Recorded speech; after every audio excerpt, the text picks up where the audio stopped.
Oh, hey, hey! Today is Tuesday, and we're here with Liz Schmidt, who is awesome. We've been sitting here chatting for way too long, actually. And this is the—did I say seventh? I mean the number 7. This is the 7th episode of the Child Safety Resource already, which is kind of impressive.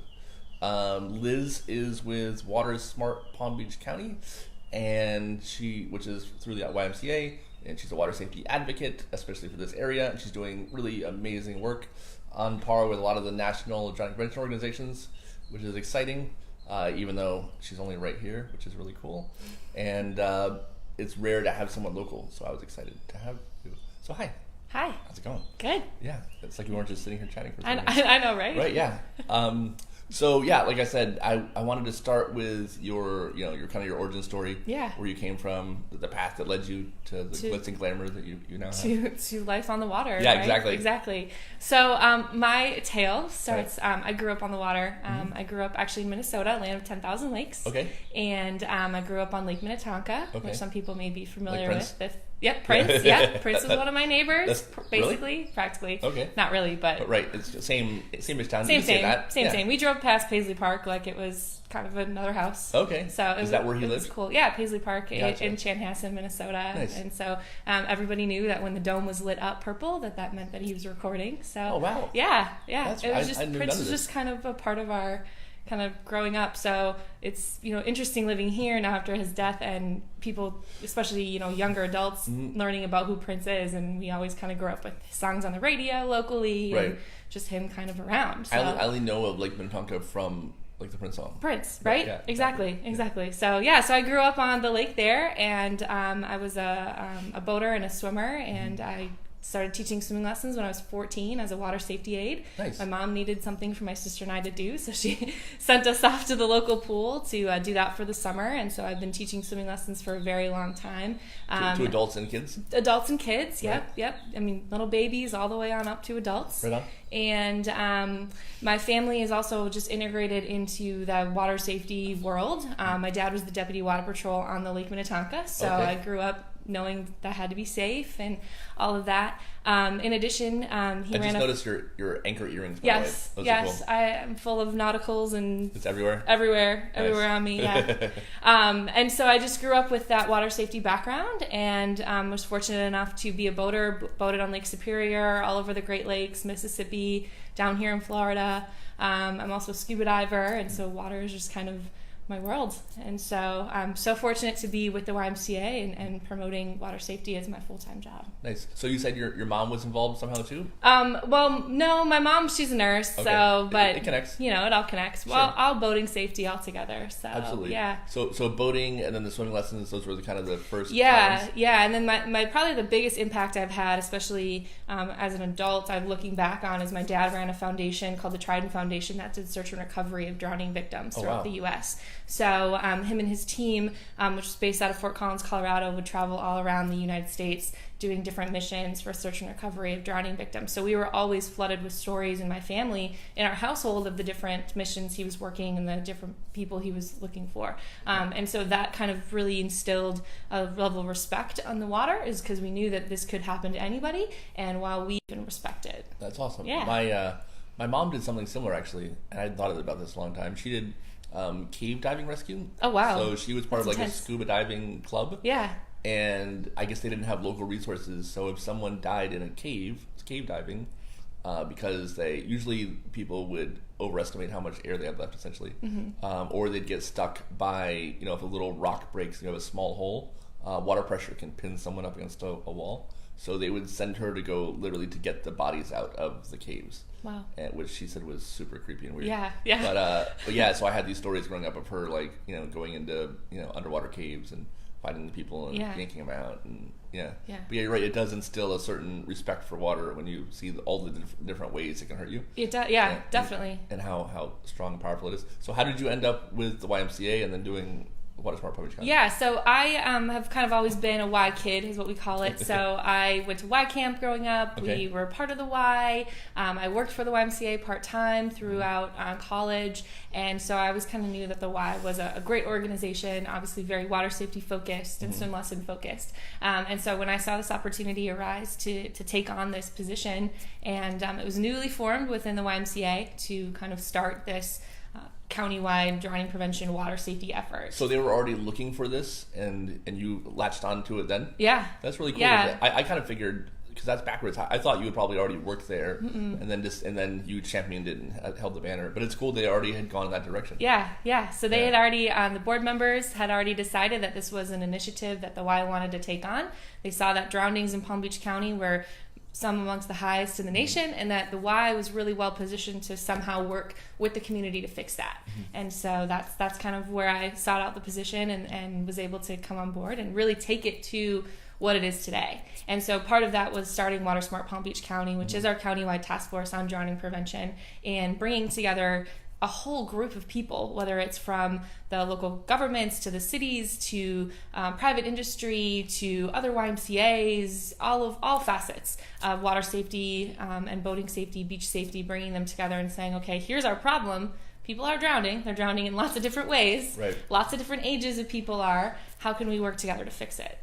And what's kind of neat about it is that if you didn't know it was YMCA, you wouldn't know. Like, they don't smother it with their branding. I mean, they could. Yeah. And that'd be fine, but they don't seem to be interested in that. Yeah, I mean, it's really about connecting the community together. And so that was actually really purposeful when we created the logo and when we kind of work within the Water Smart realm, is that this is Water Smart. It's a team effort. And no one agency can accomplish this issue, especially here in Palm Beach County, but I mean nationwide. But no one agency, no one person can do it. And so that's why under the umbrella Water Smart, anybody can use that as long as they're part of the coalition. Anybody can, go out and talk about Water Smart and as a member and be a part of it. And so that was really important to me and to the YMCA, is saying, okay, we need to bring our community together, not be so focused on, are you a government, non-government, private industry? We can all work together to make this happen. And how long have you been doing it? So we've been doing this about 4 years. Okay.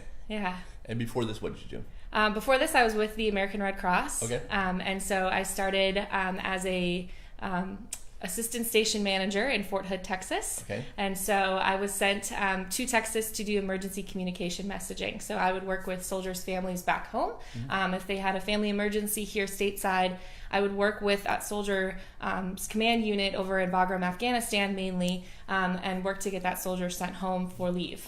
Oh, So wow. so we were really hoping to connect families and making sure, a lot of it's, fathers and a lot of kind of head of households were ones that were, being sent overseas. And so we were making sure that they could come back and take care of whatever issues they had here at home. Absolutely. Yeah. So I did that for a little over a year. And then I came over here to Florida and I worked for the Red Cross in disaster relief in Broward County. Gotcha. And so I ran a volunteer team of disaster action team, and we responded to local emergencies in the community, mainly house fires. So volunteers would go out and work with the local government, work with the house owner, the homeowner, the renter, making sure that they had, their immediate needs met: food, clothing, shelter, right after that disaster. So mostly everything has been nonprofit. Yeah. Really, yeah. Yep. That's cool. And did you go to school for anything close to this? Nope. I went to the University of Minnesota, Duluth, Okay. up in northern Minnesota for environmental studies, as well as communication. So Okay. the communication piece comes in a little bit. Yeah. But not the environmental studies. No, but it's okay. I had a great time in college. That works. Did lots of camping trips and had a good time. So, Awesome. Yeah. So Water Smart Palm Beach County has been around, you said, for 4 years. And what are some highlights of things that you've done so far that you're excited about? Definitely. We are really working together to connect our community. I think one of the best things that have come out from Water Smart is we are all working together to get kids more swim lessons. So prior to Water Smart starting, countywide, we were serving a little under 1,000 kids in free swimming lessons. Fast forward 4 years today, we're serving about 10,000 kids through Water Smart. So that would be when you say serving kids, what does that mean? We're providing them with swim lessons. Okay. So we're providing those kids with free or reduced cost swim lessons at our local pools. So that could be county, city, or YMCA. And we've really kind of taken each individual efforts and pooled them together. One of the great things that have come out of this is Y staff actually going to the pools to help with those lessons. So one of the things we all know about, especially in the aquatics world, is we have an employment shortage of qualified swimming instructors and lifeguards.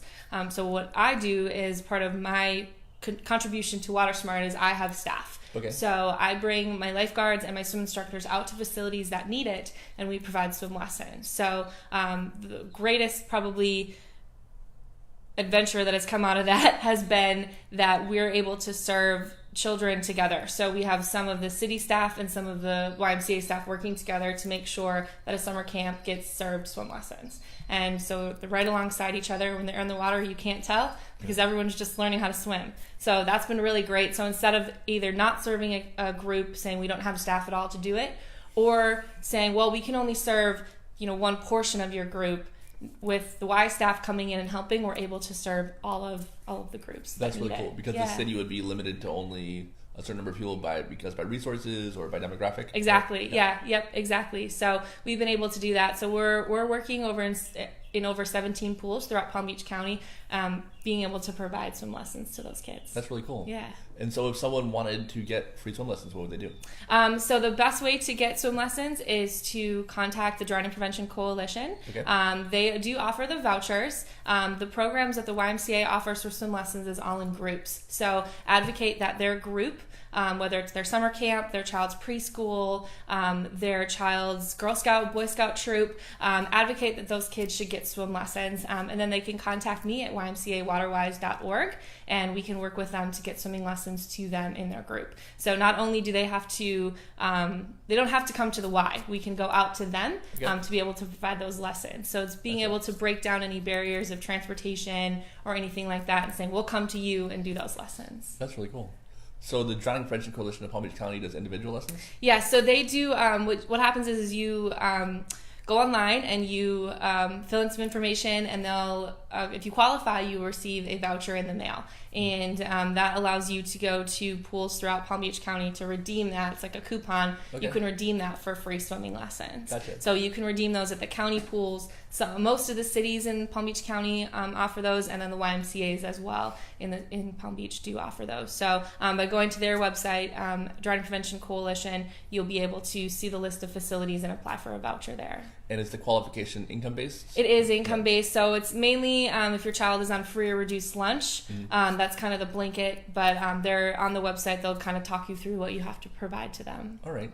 And that's, I'm sure if you just Google Drowning Prevention Coalition of Palm Beach County. Yeah, there it's, government address, it's super long, so just Google that and it'll pop it right up first thing. Yeah. Fantastic. So I asked you before, kind of what was the last, or some of the most recent pool events you did? I know you said yesterday you met with Congresswoman Lois Frankel. Yes, that was a great meeting. Congresswoman hosted a water safety roundtable at Viking Yachts up in Riviera Beach, bringing together boating safety and water safety advocates from around the county to kind of talk about it. And it was mainly geared towards the boating safety industry. And for those of you that don't know, there are over 900,000 boats registered in the state of Florida. I did not know that. And the boating industry is a $39 billion industry. Wow. Here in the state of Florida. It is huge. Just in Florida? Just in Florida. That's insane. Yeah. The average boat that's registered in the state is 18 to 25 feet, so it's that kind of smaller family-sized boat. So we know that a lot of families are taking advantage of boating, which is awesome because Florida is perfect. We have boating 365 days a year. Right. It's perfect weather for it, but we want to make sure that these families are safe. So bringing this group together is really saying, how can we educate them that they need life jackets, they need proper fitting life jackets, they need proper equipment, they need safe vessels that they're operating, and they need to know the rules of the road. So it was really bringing that group together, and it was really great for the Congresswoman to bring us all together to start talking about that, and specifically within the boating realm. Gotcha. Yeah. So what should people know if they're going to go out boating? Yeah, so if you're going out, especially, over the next couple weeks and into the summer as we start getting ready, is making sure that you, have a life jacket properly fitting for everyone on board. That is not only the law, it's just common sense. Children under the age of 10 are required to wear a life jacket, but really children of, all ages and all adults should be wearing a life jacket when they're on the boat, but making sure that they're properly fitting. And also file a float plan. That can be as simple as sending a text message to somebody on shore saying, hey, we're going to go out, we're going to go to this sandbar, we're expecting to be back about 6 o'clock, we'll text you when we get in, and just telling somebody this is where I'm going. Also, cell phones don't always work out in the ocean, so if you're going to go out fishing, once you get to be 2-3 miles out, those cell phones are not going to work as well. And so relying on that as your only form of communication, you could get yourself into trouble. So having a VHF radio on your boat is really important. And then if you are going to go out far into out fishing, is having an EPIRB or personal location device, and making sure that you register those as well with NOAA, so that if something does happen, you will be able to get rescued. So I heard a stat once that, of the number of people that drown on open water, the number of them with life jackets was super small. Mm-hmm. Do you know that data? Yeah, I mean, it's like 85% of those who drowned were not wearing a life jacket on a boat, so it's pretty high. Most best thing to do is to always wear it, but always make sure that you have it with you, and really having one that you're comfortable with. There's so many different types of options for life jackets out there. So there's the traditional vest kind, which a lot of people don't like, especially here in Florida because they're hot. Right. But the inflatables are really great. And the prices have come down a lot on those. I know when they first were kind of introduced into the boating community, they were running about $200 to $500. And now you can find some really good ones that are going to run you $100 or less. Oh, wow. And so those are light. They're you're not going to be as sweaty wearing them. You can move around with. They also have options that are like a fanny pack. So you wear it around your waist, and if you were to fall in, it'll inflate, and then you pop the life jacket over your head. That's cool. So there's lots of different options out there for people. And then the kids' life jackets are getting easier. I was going to say, I know people have a hard time with the kid life jackets because they're big, they're clunky. Yeah. A lot of times when kids hit the water with them, they tend to tilt forward. Yep. Which is not good, obviously. Yep. And so the research and the product development in life jackets have come so far, even in the past 10 years. So kids' life jackets are becoming lighter. They're becoming less bulky. The style of life jacket that actually goes up your arm and clasps around your torso for children, those are actually Coast Guard approved. Right. So making sure that you check to make sure that the one you purchase is Coast Guard approved, but actually those are fine. And lots of families are saying that those are a lot easier for kids. They're easier for swimming. They're easier for, you're not as hot wearing those and things like that. Well, I've heard some debate on that because I've seen people say that those are similar to like puddle jumpers and floaties. But if they're Coast Guard approved, so that's, you want to make sure that they are Coast Guard approved. And the reason why that is when you fall off a boat or if you have an incident, sometimes hitting the water is as hard as hitting concrete. Right. And so part of what that Coast Guard approved stamp shows is that when you fall in, that life jacket's going to be able to protect you. Okay. Also, the strapping and the webbing that's actually clipping you in is been certified to be strong. It's not going to come apart, and the flotation is not going to clog with water and things like that. So you want to make sure that you are getting one that's approved. Most life jackets that you buy at Target, Walmart, West Marine are going to have that stamp, but just double checking, and it's pretty prevalent on the inside of the life jacket. Perfect. So besides boating safety, so I know you said before the meeting you had another event you just did. Yeah, so the YMCA, we hosted our annual Splash Bash, which is our free swimming lessons. So once a year. I was going to get it wrong. I would splash something, but I was for sure going to get it wrong. Yeah, right. Yeah. I know, all those little names for things. Yeah. Yeah, so we hosted some families at our YMCA. Around 200 families came to our YMCA for a week of free swimming lessons. And this is really us opening up the Ys to our community and saying it's almost spring. It's almost time to start talking about and thinking about water safety. Come into our Ys, test out some swimming lessons for a week, and get yourself ready for the summer. So it's a really great event. We're really happy to be able to do this for our community, and we look forward to continuing to do more splash bashes as the years continue. That's cool. Yeah. So when you do swimming lessons, what are the age ranges? So the YMCA, we teach as young as 6 months of age. Mm-hmm. That's parent-child, so the parents are actually in the water. And what I tell people is that class is actually for the parents, not as much as for the kids. Okay. So it's the parent getting in the water with the kid, learning how to hold them, learning how to teach them how to blow bubbles, and the parents actually getting comfortable with being in the water with their child. knowing how to submerge their child safely, and then also a lot about rules. So teaching them how to teach their kids how to properly enter the water, how to wait for the parent before they get in the water, and things like that. They're really beneficial. It's also really great for parent-child bonding, being able to do some of those activities. For the kids, we teach them the back floats and the starting of the paddling, but it's a lot to teach those parents how to start instilling those skills into their children. And then as you move up the age range, starting at 3, is when we actually do our preschool level classes, and those are classes where kids are in the water, parents are on the side, and that's where we're actually starting to teach those skills. The YMCA, we recently relaunched our curriculum. So for those of you who remember YMCA, we had all the fish names, and there was pike, eel, ray, and all this stuff. So we've actually gotten rid of those fish names.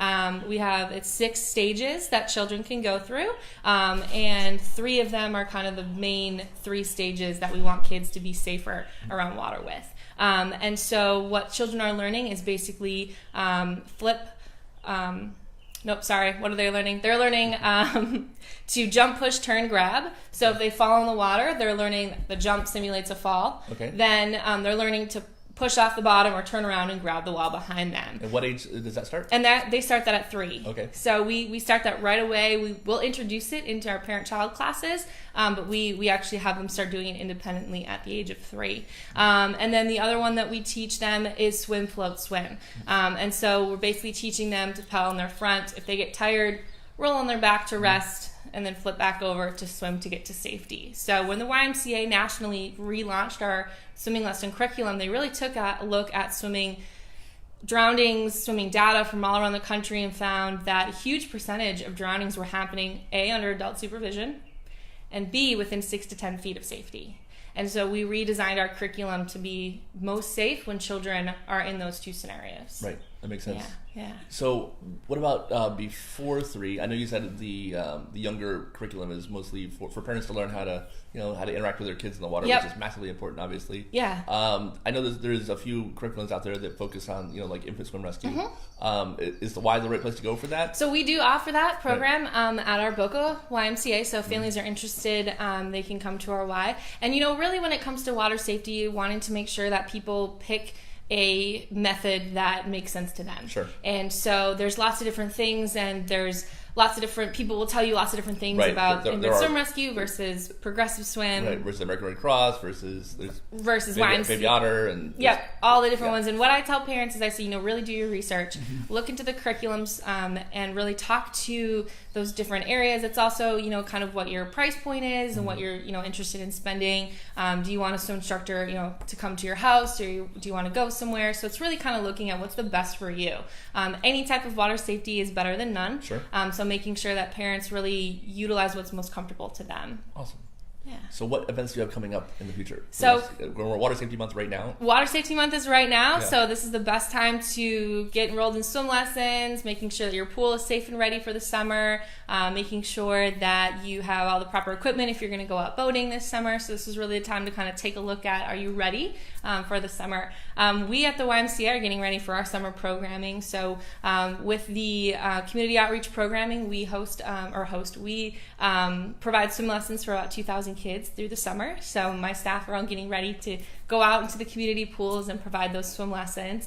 So we're working with lots of different groups throughout Palm Beach County to be able to provide those lessons. You're going to run out of kids. Yeah, I don't think so. I don't know how many there are, but you're burning through We're getting through them, right? Yeah, no, it's great. And with the program being around for a few years now, with a lot of our summer camp groups, we're now to the point where we've gotten the whole camp through. So now we're just focusing on, every first grader or every 5-6-year-old or something like that. So it's really great. This is becoming a legacy at those programs where part of attending this summer camp, you're getting swim lessons, or being in that preschool. That's happening actually at Florence Fuller in Boca in South Palm Beach County.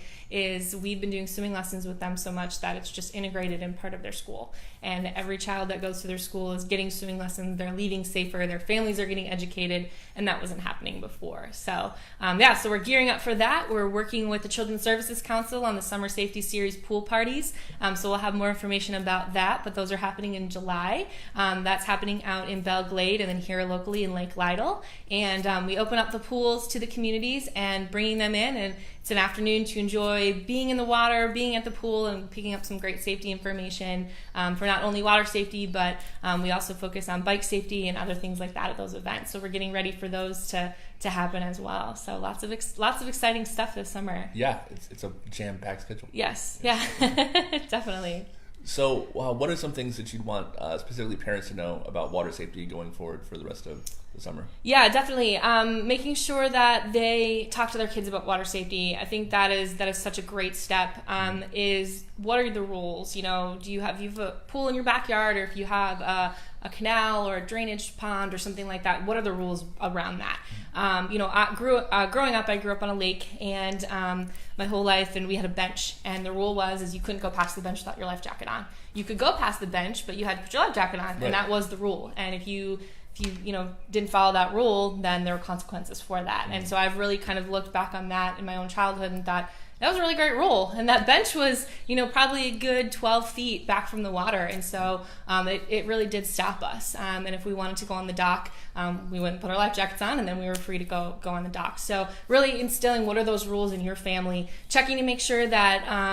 we have a pool safety guide, and part of the guide actually says that when it comes to water safety and pool safety, that you really need to be hardcore, even if that's not your personality, even if that's not how you normally parent, that because this is such an extreme, literally life and death issue, that on this one topic, you really need to be, almost severe in your parenting. Yeah. There needs to be really hard and fast rules, and they need to be followed because the consequences are traumatic. Yeah. And I think, most kids with water, especially, it's always seen as such a fun activity, and so setting those rules and those boundaries isn't going to prevent it from being fun. Right.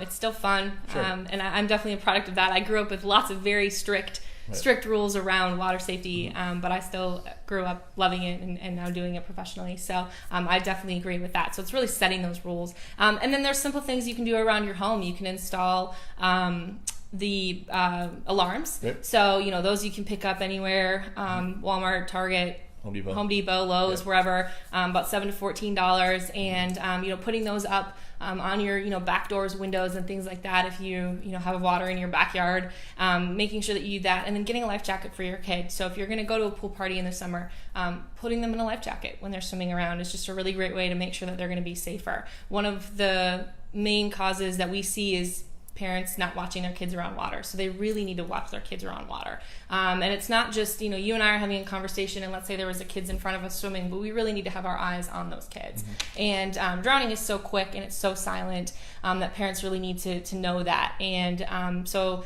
we talk about having a water watcher. And so designating a person, it can be a rotating person throughout the party. Yeah, I usually say one every 10, 15 minutes. Yep, exactly. And just designating that person, and their job is to sit on the pool side and just watch those kids almost like a lifeguard would. Mm-hmm. And really doing that to make sure they're safe, and then rotating that throughout so that the adults get the time to socialize, the kids get the time to play in the water, and then everyone's kind of being happy and safe. Mm-hmm. Well, it's good for socialization, and also your eyes burn out. I think even professional lifeguards can only do it for 30 minutes or so before they get relieved. Yep. And that's because you can only stare at the water for so long before you stop paying attention. Definitely. Definitely. So, if a lifeguard can only do it for a half hour, a regular, normal citizen, probably 10, 15 minutes before it runs out. Definitely. Pool fences, obviously. Yes. Very between the home and the pool. Yes. Right? And then alarms in the pool, also. Yep. Those have issues. Yeah, but the technology is improving. I think we're really in the time where technology is just improving over and over and over. So taking a look at products that maybe weren't very well established, even 3 or 4 years ago, it's getting a lot better. So, that's why I just say do your research. Take a look and see what's best for your family, and have a backup. So 3 layers of protection. So, have that door alarm, have that pool fence, and then have that pool alarm. So that if any of those layers were to break down, then you've got backups for that redundancy. Yeah. The law in California actually gives you like 5 or 7 options, and you have to pick 2. Yeah. Which I think is fantastic. Yeah. Because it reinforces the layers of protection mentality. Definitely. If we could get that adopted out here, that'd be great. Yeah. I think we talked once about the law changed, that where floating alarms are now can be exclusively used, which is terrifying to me. Yeah, I agree. Yeah. If we could get it back to how it was, if we could get the Florida law back to how it was in 2001, when it was a self-closing gate, either hardwired alarms on all the doors and windows, I think we'd be better off. A little bit better off, yeah. I'm nervous right now that someone's going to get a floating pool alarm and think that's all they need, and something's going to happen. Yeah, I think we're treading close to there being a problem. To the edge. Yeah, I think so. It's on the edge. Awesome. Well, is there anything else you want to let people know about Water Smart Palm Beach County? Anything you want to plug in particular? I mean, if we're always looking for great members. If you're working within child safety, water safety in Palm Beach County, we'd love to have you a part of our meetings. We meet every fourth Tuesday at the Children's Services Council at 9:30. So we'd love to have you a part of what we're working on. I should go to more of those. You should. Yes, yeah, you should. A terrible person. Start seeing what we're doing, working on our events, working together, and really looking to go do some of that legislation and move that up. So that's awesome. Yeah. Very good. Well, thank you so much. Yeah, thank you for having me today. Absolutely. This was great. Love talking about what I do, if you can't tell. Right. I mean, you do a cool thing. Yeah, it's fun. You're fortunate that you get to do something awesome. Me too. Yeah, I'm so lucky. I love my job. I love what I do. Working with the YMCA is great, and they've really given me the opportunity to grow this department to be what it is, and it's a fun ride. Very cool. Yeah. Thanks, Liz. Thank you. All right. You're good. Awesome. All right. See you guys later.